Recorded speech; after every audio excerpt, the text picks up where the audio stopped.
Hello, welcome, Cabbage here. In Elden Ring, I almost said Dark Souls. In Elden Ring, let's show some bosses. Let's show progressing the storyline. But here I'm in the Deeproot Depths.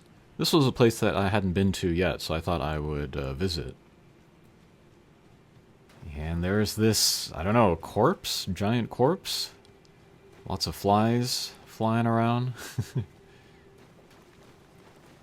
But here, we can find Fia. Right, this is Fia's Champion, is the name of this kind of boss here.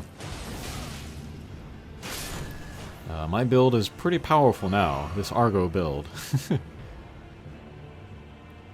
There was a mine that I found in the consecrated snowfield where I could farm the weapon upgrade materials, so I got this spike spear and then the cross naginata to plus 25, thanks to that. Alright, that was Rogier, kind of the Spellblade that we meet. I think it was in Stormvale Castle. And then here's Lionel. Kind of looks like Siegfried from Dark Souls. I'm trying to get some hits in on him while avoiding the other guys. Okay, got him.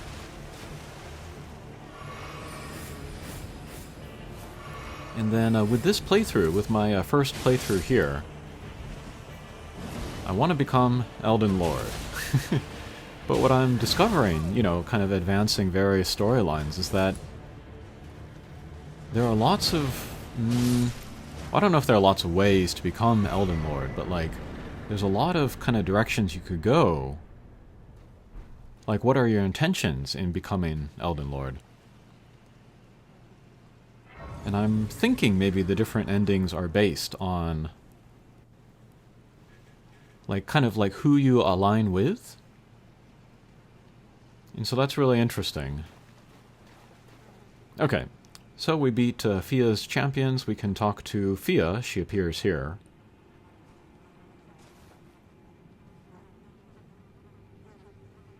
She is a deathbed companion. So she is used to holding people. This is goodbye, my dear, but I am satisfied. I choose to lie with Godwin of my own will. Not and she says that she is trying to help out Godwin. Bear a child who will inherit your warmth too. What greater blessing could there be? And it seems that Godwin is like stuck, maybe between life and death. And then her mission is to give him a like a true death. And I guess that's one way that we can become Elden Lord. So I guess we'll go with this one. Maybe this will lead to a particular ending. Alright. Oh, and I'm wearing Niall's armor. Very heavy, very strong, lots of poise. But yeah, I think it does look like Argo. Especially the kind of the furry cape that he's got in the back. Okay, so we come back. Fia is asleep. We'll enter her nightmare.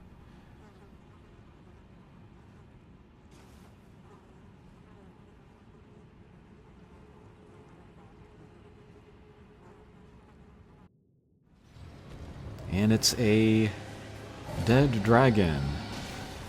Fall Sax. So let's fight him. It's got the red lightning, very cool. And some kind of yellow smoke? I wonder if that's like madness? But we'll give him a try solo. But I can't use my horse in here, so that's kind of different from previous dragon fights. Not a ton of HP on this guy, as we can see. But crazy, crazy background, crazy atmosphere.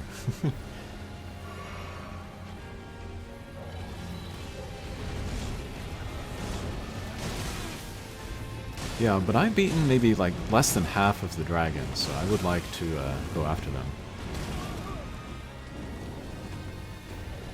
Nope, tail swipe.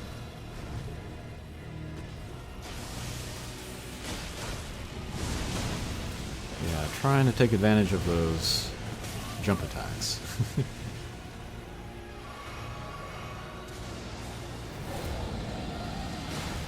Yeah, I am noticing the jump in enemy damage output since going to the mountaintop of the giants. So it's really telling me, you know, wear better armor, get my vitality up. Okay, beat him. Alright, then we will come back to Fia. And she appears to be dead. But she gave birth to this rune. The Dead Prince's Revival rune, maybe? And that must be Godwin's face there. That's crazy. Alright, I think that does it for this storyline.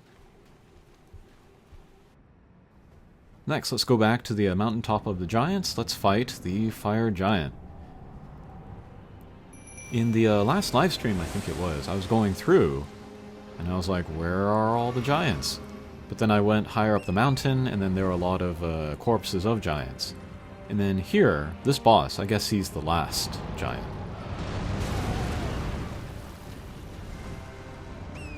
Very big boss.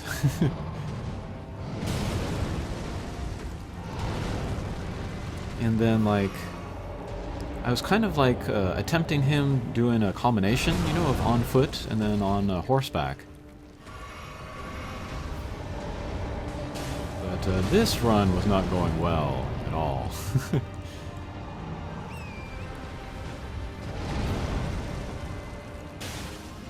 But again, dual wielding, Spike Spear and Cross Naginata, and then we'll summon my copy with the Mimic Tier. I'm really trying to limit myself. I'm really trying to not use that summon, because it is very powerful. But I heard the Fire Giant was tough, so I'll give him a try here. But because the boss is so big, like, I don't even see like what the Mimic Tier is doing like 90% of the time, so that's kind of what I'm trying to keep an eye on. Doing the commentary after the fact here. Okay, my horse is dead, so I was like, okay, this run is going terribly. But we'll keep trying on foot.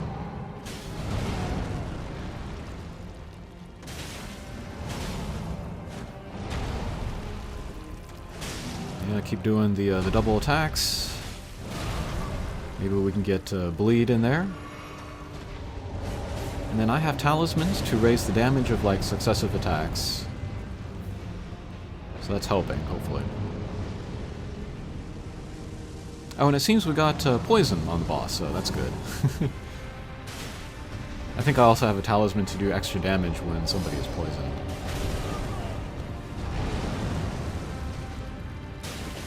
Alright, and then Fire Giant will, of course, start using fire attacks. But thankfully it's not like a guaranteed hit. It's kind of location based, so if I can kind of move around it, then alright.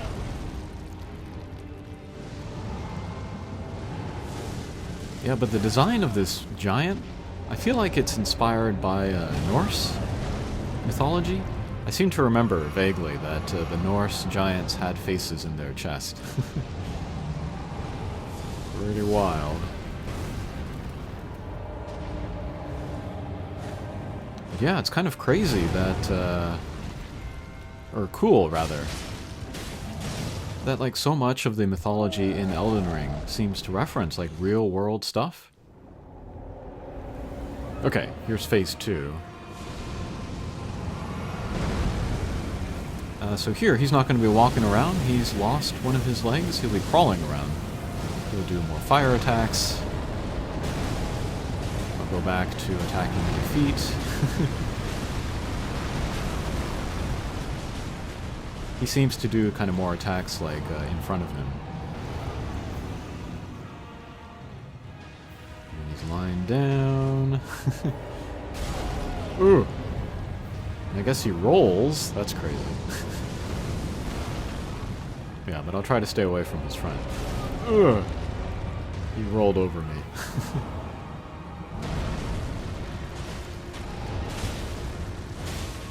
Alright, keep attacking. Again, I have no idea what my Mimic Tear is doing. Oh, but that must have been a bleed proc. And we'll get him! I was shocked by this clear, because like everything was going wrong in the first half of the fight. Alright, but we'll get the Fire Giant's Remembrance. And then we can go to the big crucible, that big bowl over there. That will advance the story. But I looked at the wiki and it said that there are some things that I should do beforehand. Like I can advance Corrin's story. And then part of doing that is to cast a spell in a certain place. I don't have enough intelligence to cast it, but I can raise it kind of artificially by equipping all of this stuff that I have here.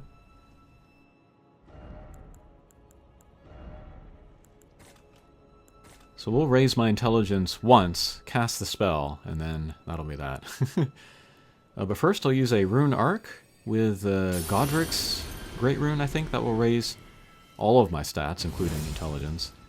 Then I'll use the weapon skill of the sword, raise intelligence again. And what else do I have to do? Okay, we're at 30 intelligence. I need like 37 or so. There's one more thing that I forgot. That was to drink the super potion. That will also raise my intelligence. So now it is 40. So now we can cast the spell. Let's hope I can do it before the buffs wear off. Okay, equip a seal. Equip the spell. Stand on the thing. Cast. Okay, we got it. That will change the statue of Radagan to Marika. Which I guess is a hint. Intelligence is back down to 25, okay. And it says Radagan is in Marika. Or Radagan is Marika. Alright, then we'll go back to Corrin, who is with the Gold Mask. Oh, was that you? Yes, the master is Corrin was following Gold Mask and like recording Gold Mask's like observations and calculations, but Gold Mask stopped because I guess he was confused by Radagan and Marika. But with this hint that we got, we can tell it to Gold Mask, and I guess that will satisfy him, and so he can go back to doing his calculations.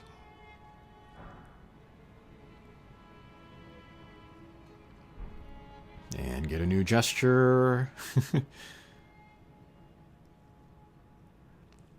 Yeah, Gold Mask. He appeared in the beginning scenes of the game. What did you do to the master? We also saw like Gideon and then also Fia, the deathbed companion. More than good enough for me. And typically in Dark Souls games, they will show like the big bosses in that opening scene. But for this game, it's not the big bosses, it's NPCs, which I thought was interesting. Documented by yours truly. And maybe, if we continue with Corrin's quest, we can get a different ending, but I'm going to stick to Fia. Okay, and then we'll climb the crucible here. The giant's crucible, I guess. And then I'm wearing Blythe's armor. I won't show it here, but he went mad. So we took him down, got his armor, and I think it looks like Argo as well. Alright, and save point.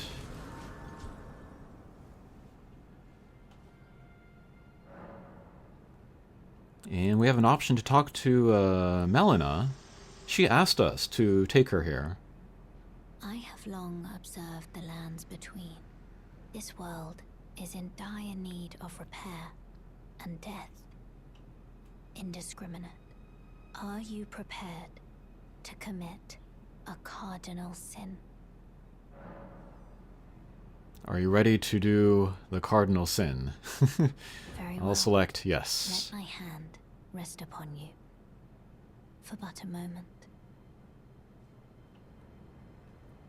We spoke to the guy that took over Yura's body, and he was saying, like, you know, don't sacrifice Melina. Instead, sacrifice yourself. But then I spoke to Melina later, I think, and she said, like, she wanted this. This was her choice.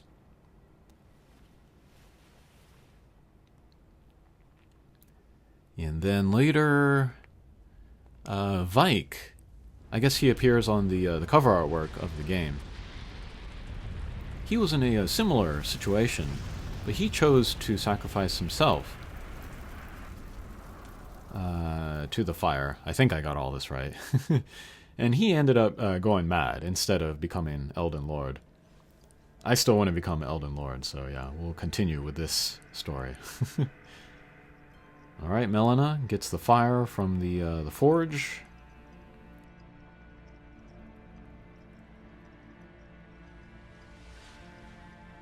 O Erd Tree, you shall burn. And I don't know if this is the right decision to set the Erd Tree on fire. But this seems like the most natural progression of the game story. Burn for the sake of the new Lord.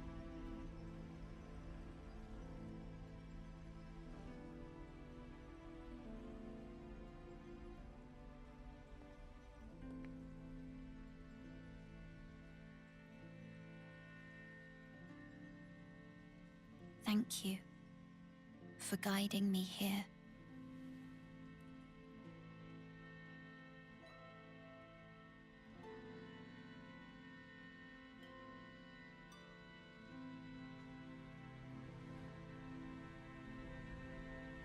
The one who walks alongside flame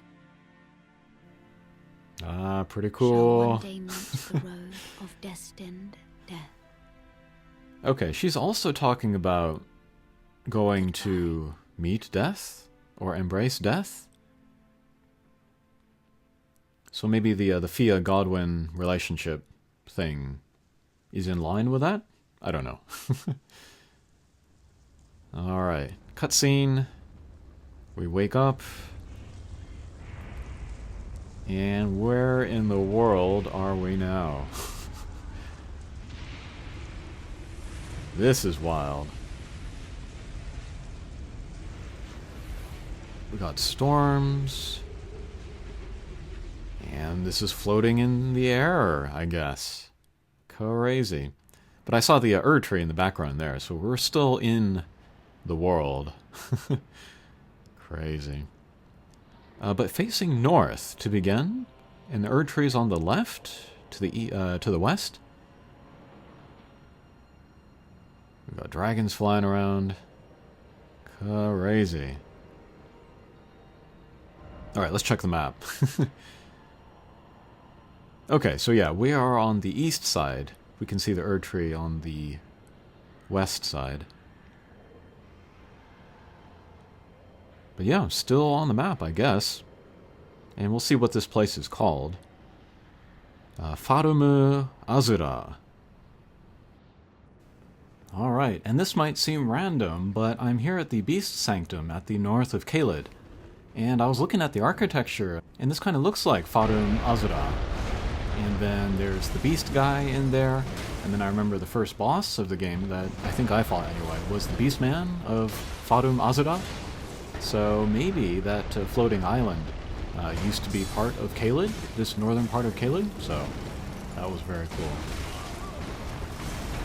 And yeah, that's kind of like indicative of my interest in the lore here. And I had an epiphany.